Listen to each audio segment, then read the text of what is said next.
What's up, y'all? It's your girl Sakina, and I'm back with another review. This is my review for the Real Housewives of Salt Lake City. This is season 4 reunion part 2. So let's just go ahead and get into it, okay?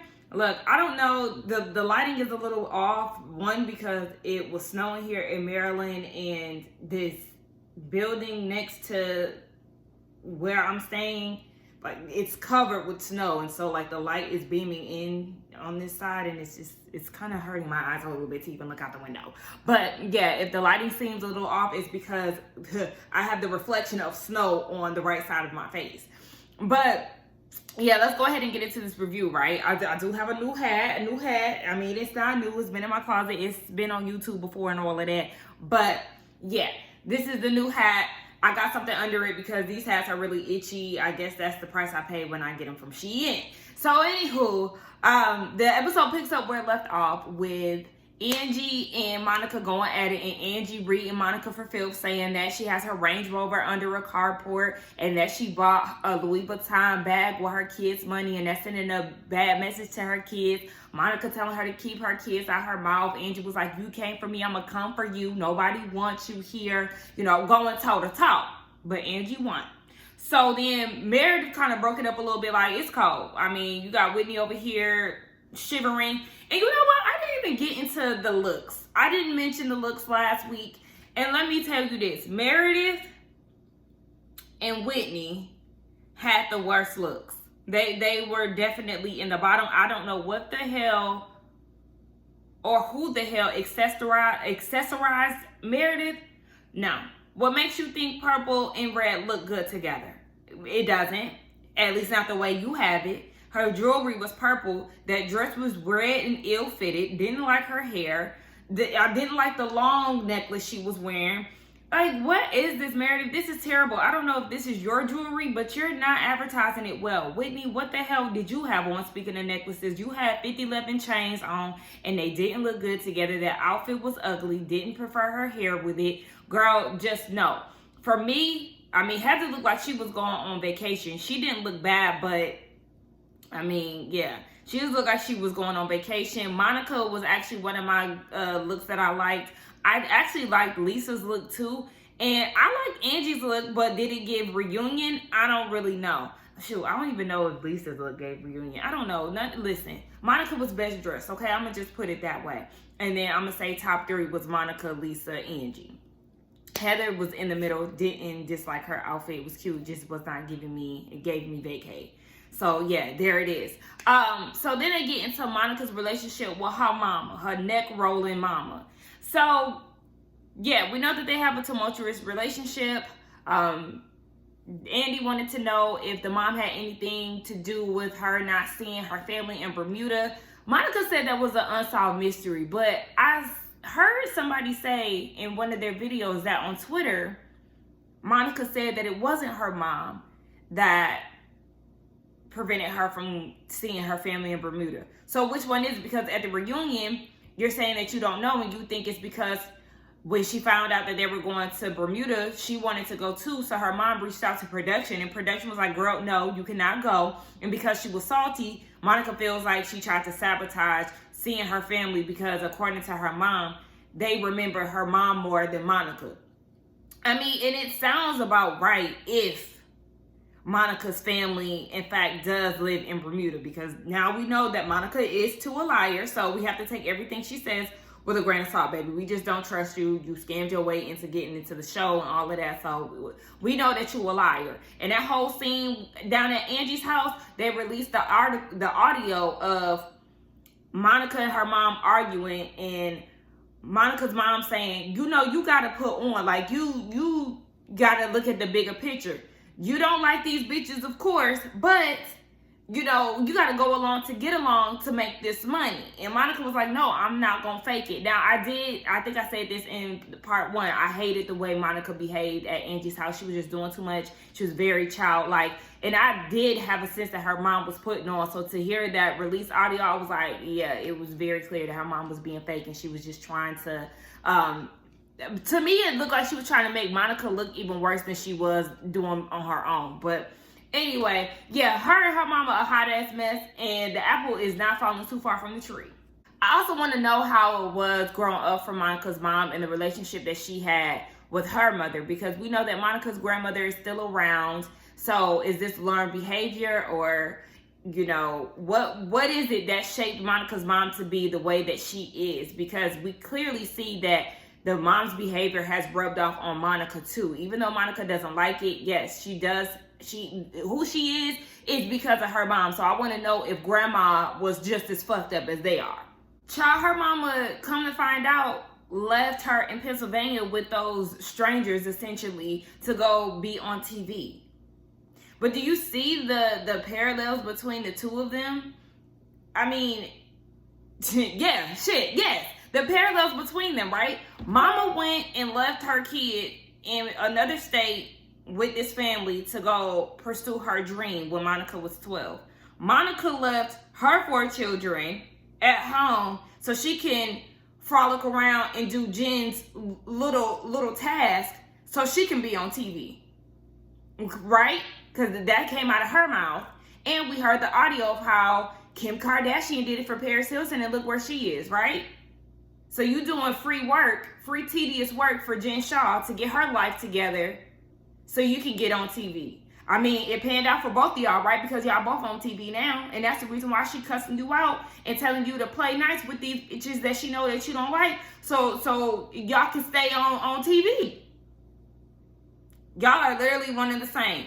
Your mom is tweeting about you and retweeting and liking tweets that have people throwing dirt on your name. And here you are making burn accounts, troll accounts, coming after your current castmates. Do you know how y'all are ops? Your mama is your ops, and you are the ops to these ladies on the cast. One and the same. Then they get into Lisa and how she was so opinionated about the relationship between Monica and her mom, and how she feels like, Monica is making these things up about her mom, and Monica compared her mom to Ted Bundy because Ted Bundy was also charming, and look at what he did. So Lisa said, well, you have to think about it from her perspective. When she met Monica's mom at Angie's Easter event, she was very charming, she was very sweet. And, looking back at it now and seeing how their relationship actually is super toxic, it was none of her business, and she really should have stayed out of it. But this is why you can't discuss family and be in family's business like that, because you don't know Monica. You don't know her mom. You're just going off of your first impression. But when Monica is telling you the relationship that she has with her mom, there's nothing else to do but respect what she's saying and just take it for what it is, because that's not your experience. You don't know their history. So instead of trying to negate that, just listen to what she's saying, hear her out, and let it be that. But I didn't like the way that Lisa was going about that whole situation, because girl, look, now you see that their relationship is in fact shitty, and you have so much to say about it being otherwise. Girl, no, shut up and eat your food. So Whitney actually chimed in when they were talking about how charming the mom was at the Easter event. And she was like, yeah, Monica's mom sat down with us, and it kind of felt like she actually wanted to be in Monica's shoes. So Monica goes into a story about how she did her last interview for the show audition, and she went to her mom's house and she cried because she felt like she effed up and she really wasn't herself. And her mom was like, let's say a prayer. The prayer was, if it's not Monica, then let it be me. The mama's prayer was to be on the show. Do you really think that you about to be, look, she is of age, and I keep forgetting that, but the girls or the women of Salt Lake City, they're not Monica's mom's age. They are about in their 40s, 50s. Monica is what? She just turned 40. So yes, this is like a 40, 50 age group. This isn't 60s and up. And I know you have, the Karens, the Ramonas, those women who are on their way or already at 60. But I don't see Monica's mama fitting into this. No, ma'am. I'm sorry. No, ma'am. You're ridiculous. So rightfully so, Heather was like, you still filming with your mama after all of this? Exactly, because there's no way that you would get any camera time out of me. I mean, it makes for a great storyline and to give context to why she is the way that she is. But I wouldn't film with my mom, especially knowing that you are that thirsty to be on CB. No, ma'am. And so Andy was like, is there any situations where your mom has sabotaged you in other areas of your life? And she was like, yeah. When I first met Mike, her ex-husband, she was just instantly in love, and her mom seen that, and she was like, yeah, no, you cannot come back here. She told him he can't come back, and he's not going to take her away from Monica's mom. Yeah, no. So I keep wanting to say Wendy. Whitney was saying, until you're on the outside looking in, you have no idea how manipulated you're being, how abused you're being. It took her to watch, I guess, scenes with her and her dad to really understand, like, no, this is not acceptable. So she was like, yeah, girl, you need to cut your mama off, bottom line. And Andy asks Heather what her relationship looks like with her mom, because he knows that their relationship isn't the best.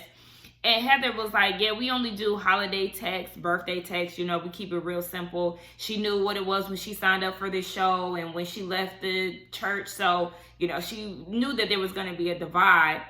But, there was something that she said in particular that just had me like, girl, what? Hold on. She said that she respects that, this is what it is.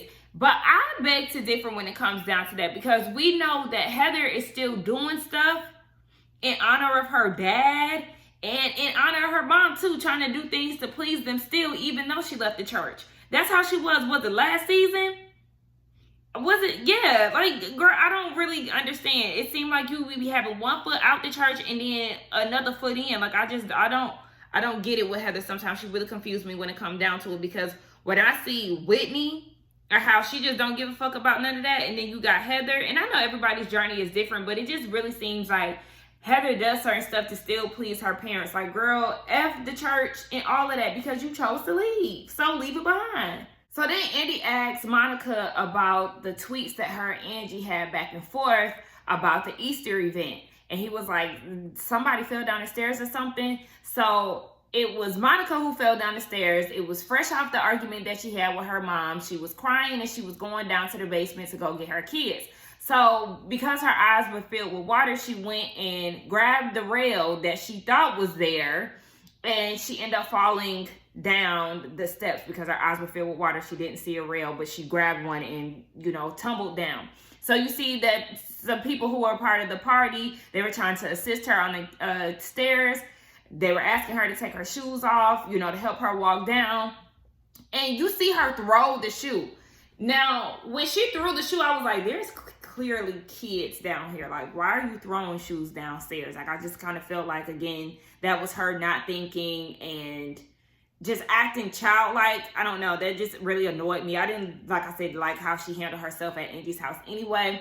But Angie was like, yeah, you threatened to sue me.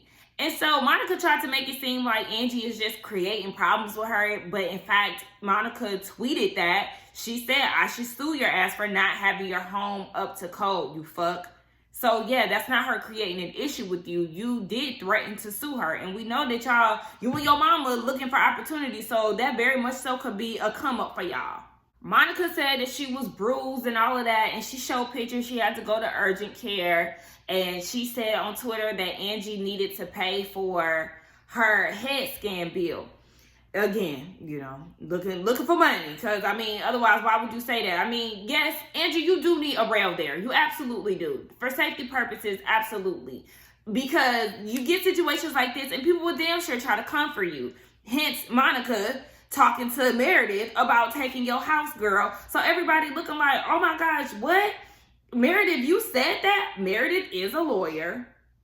The situation, is a liability. So I could very much so see Meredith saying that, especially because she was not feeling Angie K. So to me, it seems like something very on brand for the situation. So I don't know, but it ain't too far-fetched. We already know that Meredith is definitely in the clear when it came down to saying that Angie was in the Greek mafia and sending those messages to Monica. We know that she is in the clear with that. But, you know, it still sounds like something that Meredith is capable of doing. So that is what it is. But Angie, girl, get some railing. And Monica, stop trying to play the victim. I mean, you failed. Even if a rail was there, you're still liable to fall down the steps. It happens. So Angie said that Monica already got a history of trying to sue people under different names. And I was like, when she said that, I said that definitely lines up with her different names under the beauty lab and how she didn't pay her bills.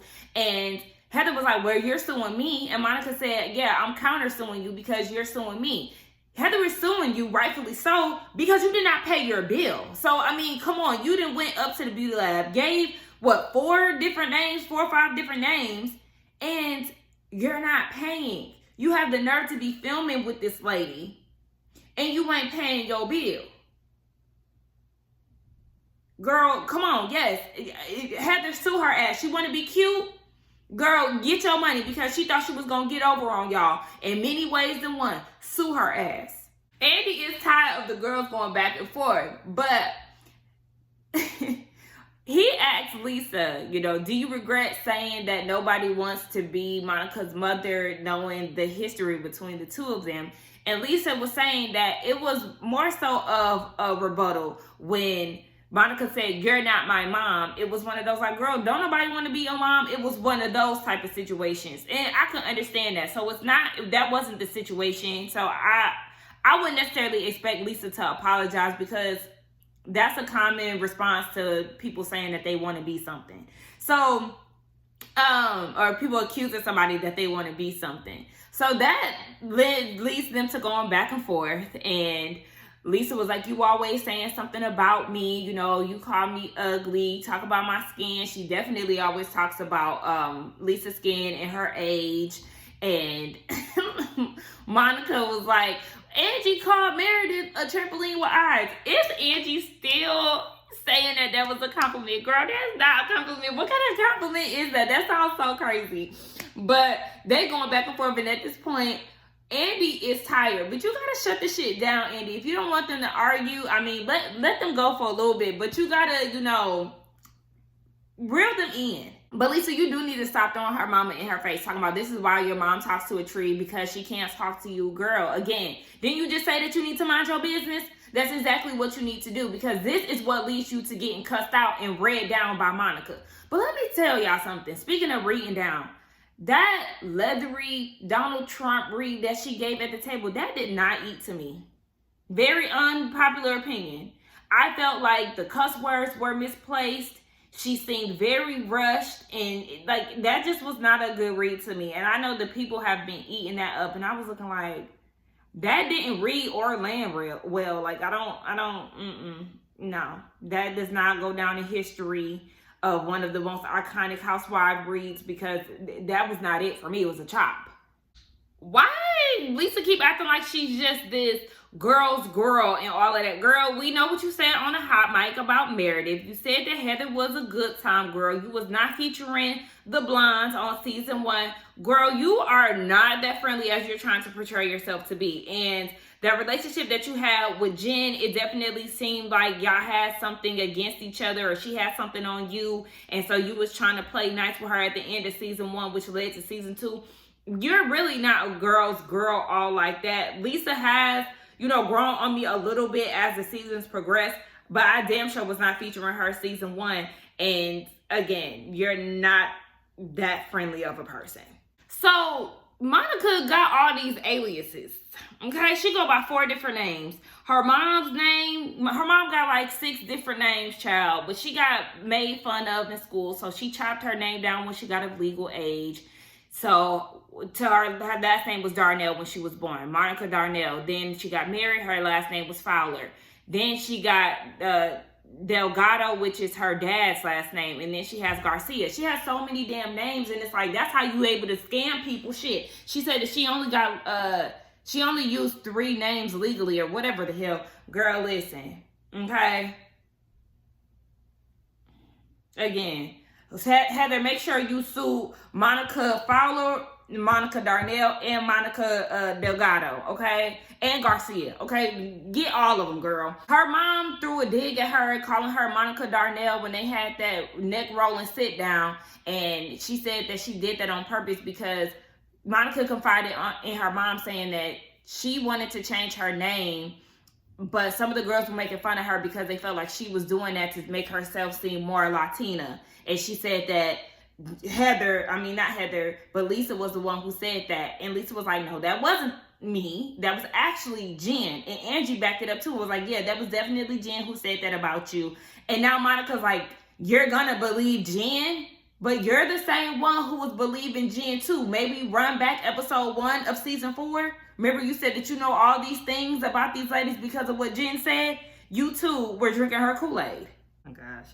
So I don't give a damn about Jax's mission, okay? So we're not going to talk about that because I could care less, to be honest. Mary is on her way out, and Monica and Mary are in the back. Of course, you know, they've built some type of relationship. I do feel like I was here for the relationship that they were building during the show, even though Mary was very much so rejecting Monica. But now, to me, I won't lie, it does seem like this is a relationship out of convenience because Monica is on the outs and Mary was on the outs at one point. So I feel like this is one of those type of situations where they're bonding over, you know, them being on the outs. I feel like I keep saying that. So Mary comes out, baby. She almost slipped, okay? Because, I mean, we already know that set is atrocious. But she almost slipped. She came out. Andy was like, we're happy to see you. You know, we missed you on your last reunion because we know she did not show up for season 2. She didn't show up because she didn't like the way that she was treated. Y'all had a racist Asian that threw a glass at her feet and nobody defended her. So yes, that is a good reason to not show up. So Mary didn't show up because of that. Also because of the rumors that were being spread. Remember, Lisa had the dude come on the show who was at her church, who he's no longer with us. But you know, Lisa and Whitney, they were definitely coming after Mary instead of Jen that season. So yeah, she had her reasons not to show up and she didn't. So on Watch What Happens Live, Mary did say that she came back for season 4 to help everybody out. And he asked the cast, like, do y'all think that she did that? Heather said yes. And Angie was like, yeah, there was definitely some comedic relief. Mary being Mary gonna sit there and say, Angie, this is your first season. I don't even know why you're talking. Girl, Mary, she is funny, but she's also disrespectful. And she also got on my nerves throughout the season because it was kind of like, okay, why did you come back if you wasn't gonna participate? That was my thing. She wanted to sit in the car. She was very judgmental. She had everything to say. She was rude to Angie K unwarranted because even when they went down to the Barbie motel, Angie was trying to get her to come and join the group because she was being standoffish sitting by herself. And she was like, stop talking to me like that. Like, girl, you're always on the defense and nobody's coming for you. It's funny sometimes, but then it's also annoying and disrespectful at times too. See, even Andy peeped that she is very dismissive of Angie, but she was more also open to Monica. And she said it's like that because when she looks at Angie, she thinks of Jen. And I can see that with the big glasses and, you know, the Versace, you know, the loud clothing. But I do kind of feel like over the span of the season, that Angie had toned down the Versace looks and stuff. But, yeah. So Angie was like, girl, who do you like? She liked Angie. She likes Monica. She loves Meredith. But that's it. And it is like, girl, okay, so what's your beef with Heather? Because Heather ain't did nothing to you. She don't like Heather because of the comments that she made about her house. Heather, in her confessional, said that, you know, her house is just unpredictable like Mary's personality. She got Dr. Seuss chairs and all this other stuff. And that is what it is. It wasn't like a dig at who she is, but it is what it is at the same time because, yes, her house is very much so all over the damn place, and so it's Mary. So Lisa had chimed in and she was like, I ain't even say nothing about you this season, so I don't even understand why you talking. Being super dismissive, but you know, Lisa, she don't like you, then she don't like you. But I would honestly have the same attitude as Lisa because Lisa is getting right back with her. Like, yeah, girl, you got something to say about Heather saying something about your house, but at the same time, you call her inbred. So what's the difference? Because Andy brought that up and she was like, well, I feel like the comments that Heather made about my house was worse than calling her inbred. Girl, get out of here. Are you serious? That house looks a damn mess, okay? Somebody needs to tell you. It looks like a hoarder lives there. And girl, it's a mess, to be honest. It's a nice house, but I did gag just a little bit when Mary was like, okay, my house was here before this show. I ain't buy my house unlike yours. I ain't buy my house afterwards like you. So, but in all fairness, Heather has 2 successful businesses. She has a successful business that was already popping before the show. She opened 2 locations, which I'm sure is getting more attention now more than ever. Yes, so shout out to the show. Ain't nothing wrong with upgrading. And Monica was doing all that face twisting. I say not too much. Because I'm sure you're going to be moving here soon too once that Bravo check clears. So girl, don't do too much because you're going to be in that same boat. They talk about how Mary just be keeping it real. You know, she says the most outlandish things to people's faces. And yeah, I mean, that's cool and all, but it's also rude sometimes. And I do feel like certain things that she says, it does need to be, you know, dialed back a little bit. But I also like to see some of the white ladies squirm. I'm not going to lie. But again, Lisa was like, because she was like, y'all could give me the same energy back, right? And Lisa was like, well, shit, we do. And then you want to stop talking to us. So, and then she was like, Lisa, why are you talking to me? See, you don't even like Lisa, so you don't want her to talk to you any damn way. But yeah, Lisa wasn't really going for it. She's not featuring Mary. Mary not featuring her. So it is what it is. They talk about Robert Jr. He's awkward as hell. And I'm feeling like his wife got to be white. I mean, they in Salt Lake anyway, so I wouldn't even be, surprised. But it's like, you don't even know how to hold a conversation with your mama. So what are you doing trying to marry somebody? Let's be real. Like, you're very awkward. And if that's the way you are with your wife, then baby, you need to mature a little bit more before you try to sign papers with somebody. Anyway, Mary got into this weird conversation about how she overheard them having sexual activities, and she told the girlfriend / wife that she needs to stop doing all of that. Okay, if it's not that good, then don't exaggerate it. I said, oh my gosh, girl. And then she said something about opening the door and seeing it. She said she did it accidentally, but I was with Andy, girl. Why? If you thought they was doing something, why would you open the door? It's weird. So then they get into the relationship between her and Whitney. They just never gonna see eye to eye because yes, Whitney called her and her husband predators, and Whitney said that she apologized for that and all of that. But yeah, she did go after Mary on season 2, little girl, and she wasn't having it. Now, Whitney made a tweet about Mary having a conversation with Meredith. Mary hasn't having a conversation with Meredith about growth, and they flash back to the scene, and Whitney was like, you know, the nerve of her to be talking about growth. And Mary was like, girl, so you think talking about me was growth? Because Whitney talking about she spent thousands of dollars on therapy, which does not mean that you're a changed person, but she spent all this money on therapy and, you know, consciously trying to be a better person. I said, but look at how you handled Heather, talking about she exploited you for book sales. So, girl, what are you even talking about? So I was definitely on the side of Mary. And Mary was like, girl, I guess I tweeted about you because Whitney said that she tweeted, what she tweeted was basically in retaliation to Mary tweeting about her. And Mary's tweet was saying that she thinks that Whitney is racist. And Andy asked her, yeah, you think that she's racist? She said, yes, 100%. Now, one thing about Mary, she's going to stand on business. So Mary said that she feels like Whitney is racist based off of the Mormon faith. And they're looking at, Andy is looking at Heather to, you know, confirm that the Mormon church is racist. And yes, I do remember Heather saying that on season 1. So I already knew that that was, you know, true because Heather said it. And you got Lisa out here just begging, you know, to answer a question because she's Mormon. 1 minute you Mormon, 1 minute you a Jewish Mormon. Is that the same thing? I don't know. Y'all help me. I don't understand. I don't know. But yeah, Mary was saying that is the reason why she said what she said. And even Whitney was like, yes, the Mormon faith is racist. So I don't know why Lisa was trying to go against that so much. Just because there's black people of the Mormon faith does not mean that it wasn't rooted in race. Hey y'all, I'm editing. So it just hit me. I feel like Lisa was trying to go so hard to debunk the fact that Mormonism is rooted in racism to cover her own ass, because she already got outed by being a Trump supporter and all of that. So I feel like it was more of a selfish thing. Like, I would never join a church that promotes racism, blah, blah, blah. That's just a thought that came to my head. Okay, now going back to the review. Now, Mary said that Whitney has never done anything directly to her, but it's more so the action thing. You know, a lot of us Black people, we peep things from white people. A lot of this stuff is due to their upbringing, and we may not be able to necessarily verbalize it, but us being Black, we can spot certain things that give a racist tinge, even though we may not be able to really explain it. It's just like, I can't put my finger on it. Anyway, my camera cut out, but like I said, sometimes we can't put our finger on it, but we know it got a little racist background to it.